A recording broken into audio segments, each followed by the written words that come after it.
وزیر اعظم شہباز شریف نے F B are میں جدید اور عالمی معیار کے ڈیجیٹل ایکو سسٹم کی تشکیل کی منظوری دے دی۔ وزیر اعظم نے عالمی شہرت یافتہ ماہرین کی خدمات دینے کی ہدایت کر دی۔ کہا کہ ایف بی آر کی جاری اصلاحات کے ثمرات کی بدولت معیشت مثبت سمت میں گامزن ہے۔ وزیر اعظم شہباز شریف کی زیر صدارت ایف بی آر کی جاری اصلاحات پر جائزہ اجلاس ہوا۔ ہدایت جاری کی گئیں کہ صرف ڈیجیٹائزیشن ہی نہیں، نئے نظام کو تقویت دینے کے لیے پورا ڈیجیٹل ایکو سسٹم بنایا جائے۔ یہ بھی کہا کہ نظام کو اس قدر مؤثر ہونا چاہیے کہ پوری ویلیو چین کی براہ راست ڈیجیٹل نگرانی کی جا سکے۔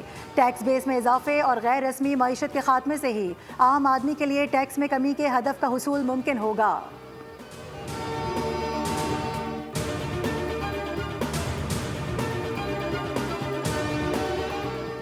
وفاقی وزیر داخلہ محسن نقوی اور وزیر اعلیٰ بلوچستان میر سرفراز بگٹی کی زیر صدارت امن و امان سے متعلق خصوصی اجلاس۔ فتنہ الہندوستان کے خلاف مختلف علاقوں میں سیکیورٹی فورسز کی کارروائیوں پر غور، امن و امان کی مجموعی صورتحال اور سیکیورٹی اقدامات پر بریفنگ دی گئی۔ وزیر داخلہ نے کہا فتنہ الہندوستان کے دہشت گردوں کا انجام عبرتناک موت ہے۔ ریاستی ریٹ چیلنج کرنے والوں کے ساتھ آہنی ہاتھوں سے نمٹا جائے گا۔ سرفراز بگٹی نے کہا یہ جنگ صرف سیکیورٹی فورسز کی نہیں بلکہ پوری قوم کی جنگ ہے۔ پاکستان دشمن عناصر کے لیے بلوچستان کی زمین تنگ کر دی گئی ہے اور دہشت گردی میں ملوث عناصر کے خلاف کارروائیاں مزید تیز کر دی گئی ہیں۔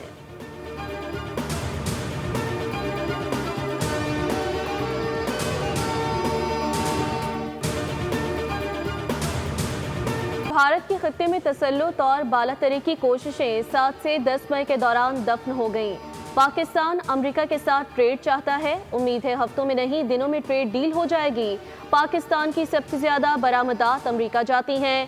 نائب وزیر اعظم اور وزیر خارجہ اسحاق ڈار کا امریکی تھنک ٹینک اٹلانٹک کونسل سے خطاب۔ کہا چین پاکستان کا اسٹریٹجک شراکت دار اور امریکہ دوست ہے۔ پاکستان اپنے پڑوسی ممالک کے ساتھ تناؤ نہیں چاہتا۔ امریکہ نے پاک بھارت جنگ کے دوران سیز فائر میں اہم کردار ادا کیا۔ دونوں ممالک کے درمیان مقبوضہ کشمیر اہم تنازع ہے۔ افغان عبوری حکومت سے مطالبہ ہے کہ دہشت گردوں کے خلاف کارروائی کرے۔ بیت المقدس آزاد فلسطینی ریاست کا دارالحکومت ہونا چاہیے۔